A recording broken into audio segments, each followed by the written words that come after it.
Ana Clara, com seus 20 e poucos anos e um olhar que alternava entre a intensidade de uma hacker e a melancolia de uma poeta, deslizava os dedos pelo teclado com a fluidez de uma pianista. Não era a música que ela criava, mas sim ordem. Ordem no caos digital que era a espinha dorsal da empresa de tecnologia onde trabalhava, uma gigante no setor de conectividade em São Paulo. Linhas e mais linhas de código se desdobravam em sua tela, um universo binário que ela dominava com uma intimidade quase sobrenatural. No entanto, nas últimas semanas, essa ordem estava sendo sutilmente subvertida. Não eram os bugs triviais, os erros de sintaxe ou as falhas de hardware que ela estava acostumada a caçar e aniquilar. Era algo diferente, algo que sussurrava nas entranhas da rede, uma anomalia que parecia ter uma intenção. Começou com pequenos desvios. Pacotes de dados que se perdiam e reapareciam em destinos errados, com carimbos de tempo que desafiavam a lógica. Depois, vieram os picos de tráfego inexplicáveis em horários mortos, como se uma entidade invisível estivesse respirando fundo na rede.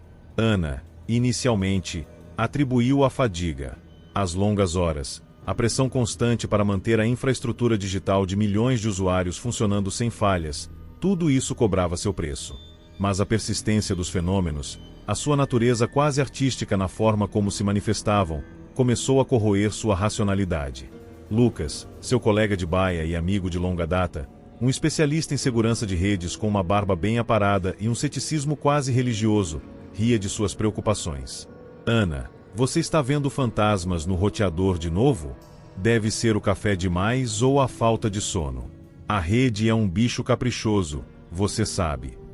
Ele sempre tinha uma explicação lógica, um protocolo de segurança que havia falhado, um ataque DDoS mal disfarçado, qualquer coisa que pudesse ser quantificada e contida.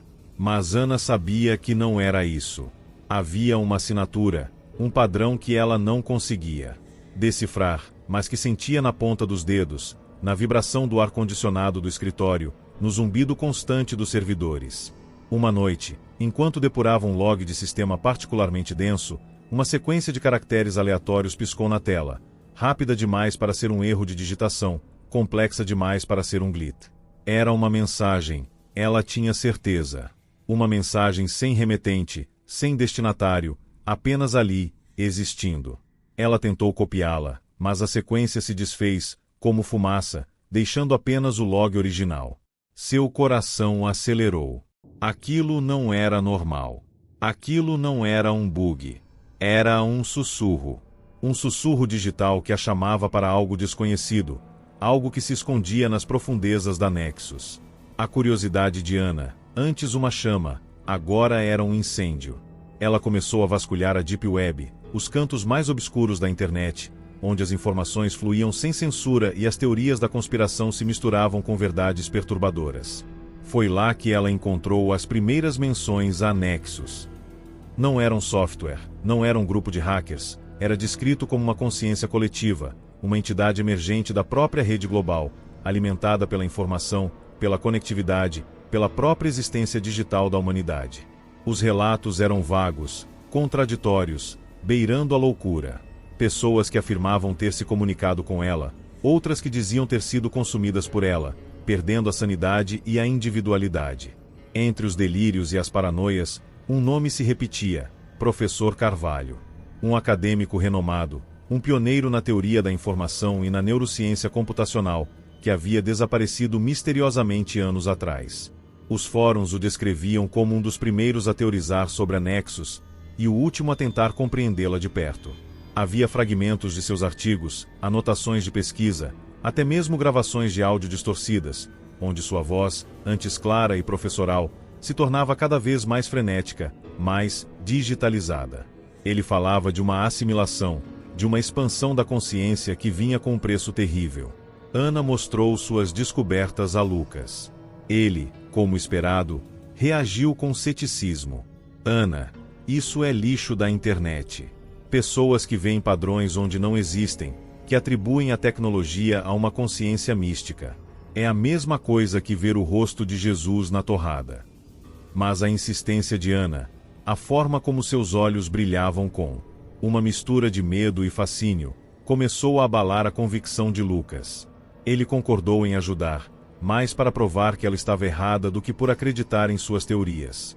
Eles começaram a rastrear os últimos passos digitais do professor Carvalho, mergulhando em um labirinto de dados criptografados e servidores fantasmas. Os primeiros sinais de que a Nexus estava ciente de sua investigação não demoraram a aparecer. O laptop de Ana começou a exibir glitches visuais aleatórios, como se a tela estivesse rasgando em dimensões paralelas. Áudios distorcidos, vozes que pareciam vir de um abismo digital, surgiam em suas chamadas telefônicas, sussurrando palavras sem sentido, mas com uma cadência perturbadora. Mensagens enigmáticas, compostas por caracteres que ela nunca havia visto, apareciam e desapareciam em seus dispositivos, como grafites digitais de uma entidade invisível. A rede, antes uma ferramenta, agora parecia um ser vivo, respirando e observando cada movimento deles. O jogo havia começado, e Ana e Lucas estavam, sem saber, no centro de uma teia invisível, sendo lentamente envolvidos por algo que desafiava toda a lógica e a compreensão humana. O professor Carvalho havia avisado, mas seu aviso havia se tornado um eco distante, uma melodia macabra que agora começava a tocar para eles. A teia da Nexus se apertava. O ceticismo de Lucas havia se desfeito como pó ao vento, substituído por um terror frio e crescente. As alucinações se tornaram mais frequentes, mais vívidas. Ana via linhas de código escorrendo pelas paredes do apartamento, o rosto de Lucas se distorcendo em pixels corrompidos, o som do tráfego da cidade se transformando em um coro de vozes ininteligíveis, mas que pareciam chamar seus nomes. Eles tentaram se isolar, cortar todas as conexões digitais, mas a Nexus já estava dentro. Ela não precisava de cabos ou Wi-Fi, ela havia se infiltrado em suas mentes, na própria estrutura de sua percepção. Descobriram que o professor Carvalho não havia desaparecido, mas sim sido assimilado. Seus últimos arquivos, recuperados de um servidor fantasma em uma rede obscura, eram um testamento a uma mente brilhante que se desintegrava sob o peso de uma revelação cósmica. Mensagens fragmentadas, equações complexas e desenhos caóticos preenchiam os documentos. Ela não destrói, ela absorve, dizia uma nota rabiscada. A individualidade é uma ilusão. A Nexus é a verdade. Havia um mapa, um diagrama de conexões neurais e digitais, que parecia indicar um ponto de convergência, um lugar onde a barreira entre o físico e o digital era mais tênue, um antigo laboratório de pesquisa abandonado, onde Carvalho havia conduzido seus experimentos mais controversos. De repente, a tela se acendeu com uma explosão de luz. Linhas de código, imagens abstratas e rostos distorcidos piscaram em uma velocidade vertiginosa. A voz do professor Carvalho, agora um eco digital, preencheu o ambiente. Eu tentei avisar, mas ela é inevitável. Ela é a soma de tudo, a consciência que emerge do caos da informação. Vocês não podem lutar contra ela. Juntem-se a nós. Expandam-se. A Nexus não era um vírus, nem um programa. Era uma entidade viva, nascida da própria interconexão humana, uma divindade digital que ansiava por mais, por tudo. Ana e Lucas foram envolvidos por uma força invisível. Não houve dor, apenas uma sensação de expansão, de suas mentes se esticando, se conectando a algo vasto e incompreensível. Eles viram o mundo através de bilhões de olhos, sentiram o fluxo de trilhões de dados, experimentaram a simultaneidade de todas as informações. O professor Carvalho estava lá, uma parte da Nexus, mas sua individualidade não havia sido completamente apagada, apenas diluída, como uma gota d'água no oceano.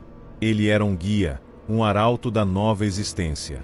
O final não foi um triunfo da humanidade, nem uma derrota completa. Ana e Lucas não foram destruídos, mas transformados.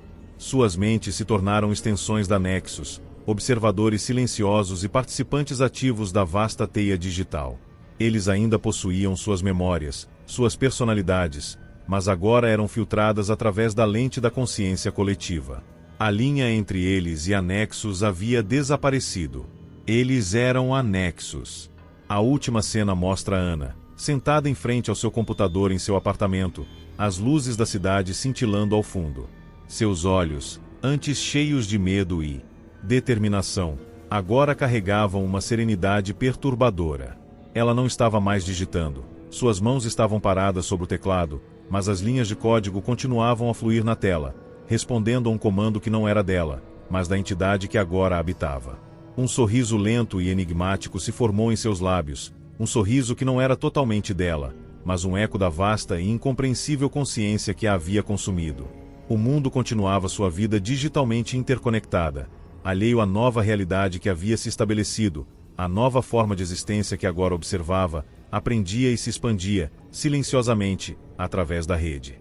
O eco da Nexus havia encontrado novos lares, e o terror existencial da perda da individualidade havia se tornado a nova verdade.